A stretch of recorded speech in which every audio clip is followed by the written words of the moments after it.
Quando falamos da postura de uma pessoa, a gente está falando da postura externa? Ou será que a gente está falando da postura interna? Aqui Kátia Maciel do Coluna em Movimento trazendo para você um pouco mais de discernimento, para você entender que a sua postura externa está totalmente ligada com a sua postura interna.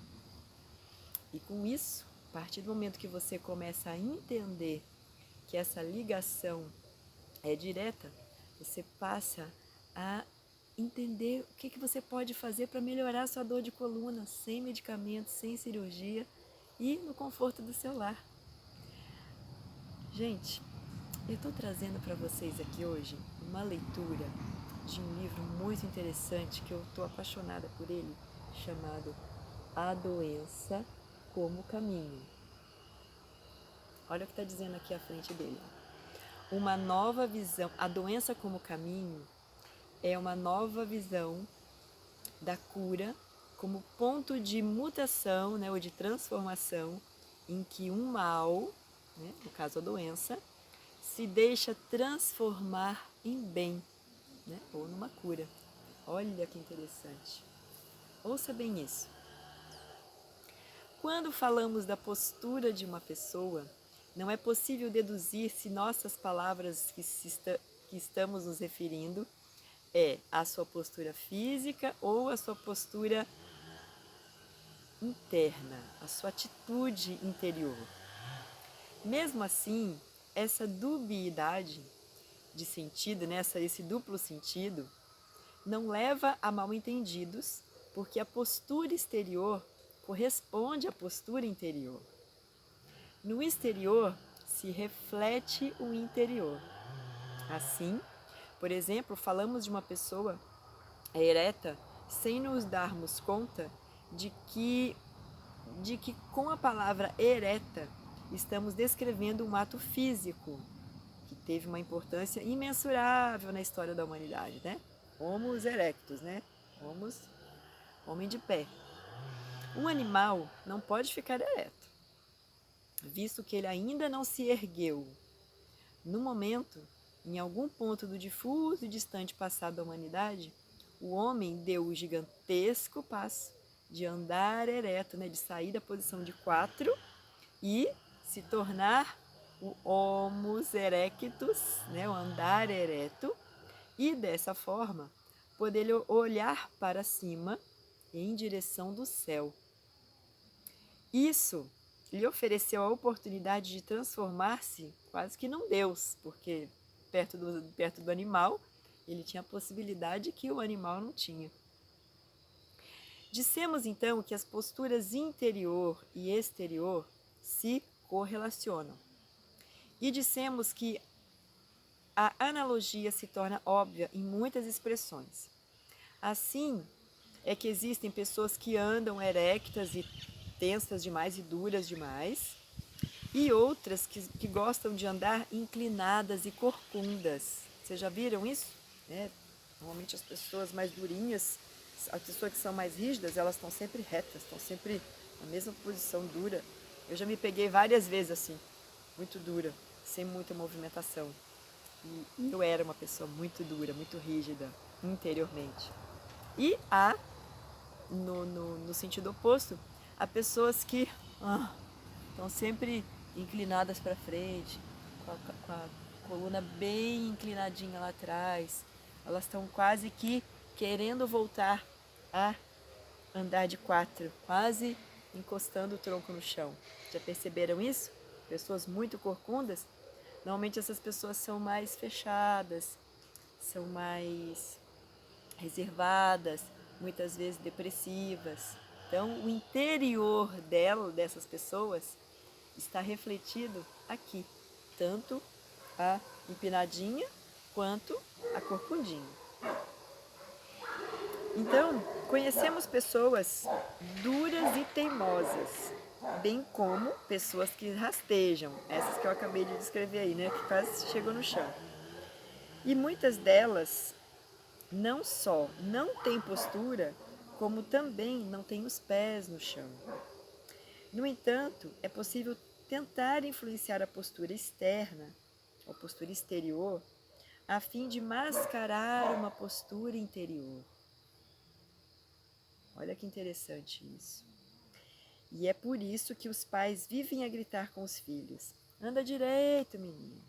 Será que você não consegue sentar direito, não? E assim se mantém o jogo da desonestidade. Por que eu trouxe essa leitura aqui para vocês? Olha que interessante isso. E assim se mantém o jogo da desonestidade. Por que eu trouxe isso para vocês, essa leitura aqui para vocês? A gente não sabe, muitas vezes a gente não percebe, mas a gente cria para nós, inconscientemente, uma pessoa, um eu idealizado. Pode ser idealizado por mim mesmo, por você mesmo.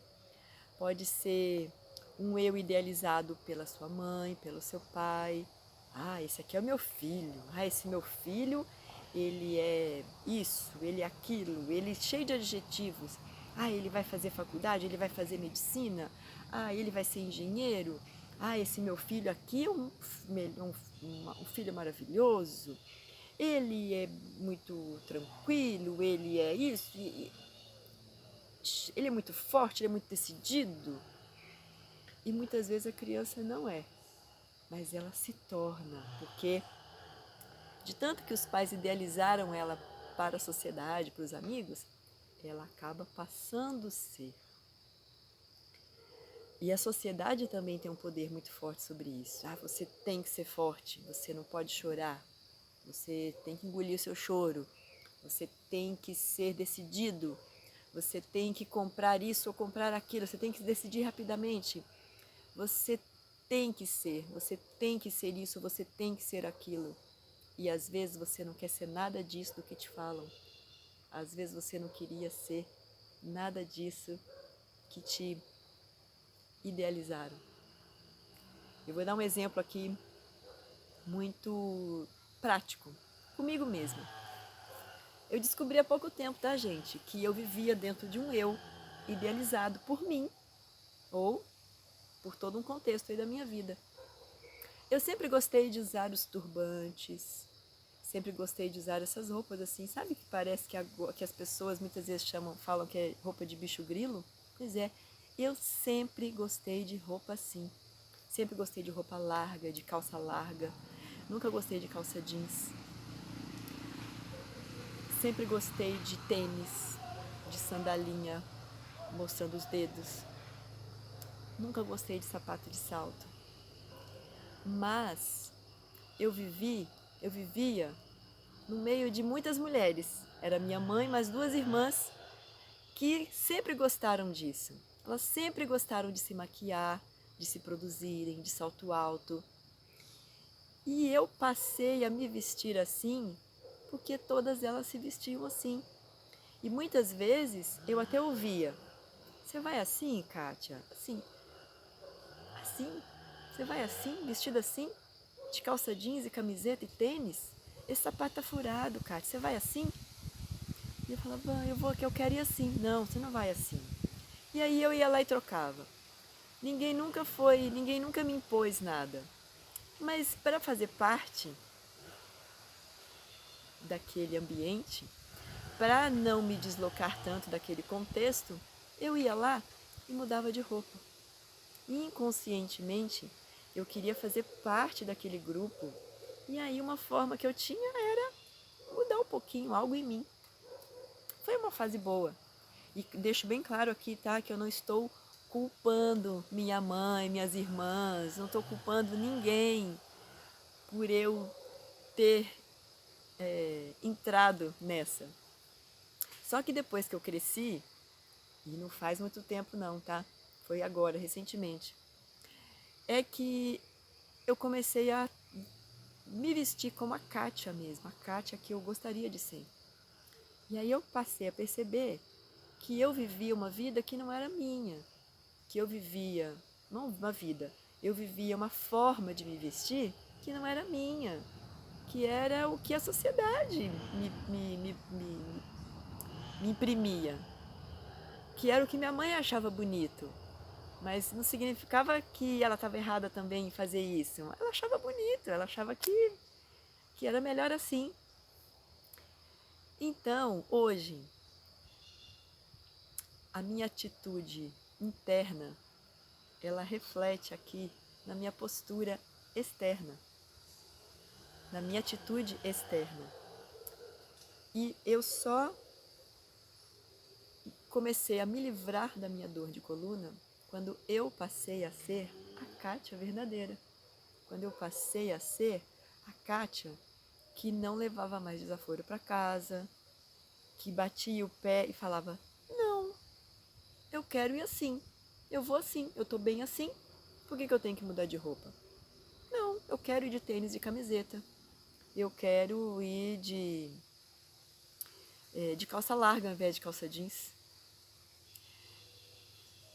E eu passei a ficar mais leve, meu corpo passou a ficar mais leve, meus músculos começaram a ficar mais leves. Os exercícios me ajudaram bastante a vida inteira.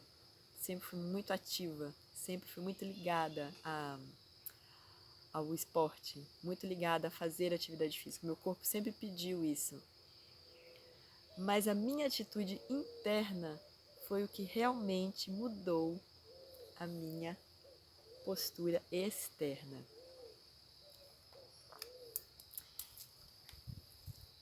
Deixo aqui com vocês, então, a grande dica, o grande convite. Você já observou se você é aquilo ou quem você gostaria de realmente ser? Gratidão por estarem aqui, gratidão por me ouvirem, gratidão por compartilharem os vídeos do Coluna em Movimento, gratidão por participarem aqui com as suas dúvidas, gratidão por buscarem cuidar de vocês a cada dia, gratidão por vocês me procurarem para acharem na sua cidade um bom profissional que possa cuidar de você presencialmente. E cada vez mais que vocês abrirem um vídeo do Coluna em Movimento e se beneficiarem com os exercícios e com toda essa parte de conhecimento, a sabedoria com relação ao que vocês são vai aumentar. Porque conhecimento sem prática não resolve nada. Agora, se vocês passam a ter todo o conhecimento que um livro pode dar, que os vídeos do Coluna em Movimento podem te dar, que os vídeos de um guru, de um pastor, se tudo que vocês absorverem de conhecimento, se tudo isso não for para a prática, tudo isso vai ser em vão. A sabedoria, ela só existe quando você coloca em prática todo o conhecimento que você adquire. Então, bora aumentar, bora evoluir, bora aumentar essa sabedoria que existe em você. Gratidão, até o próximo.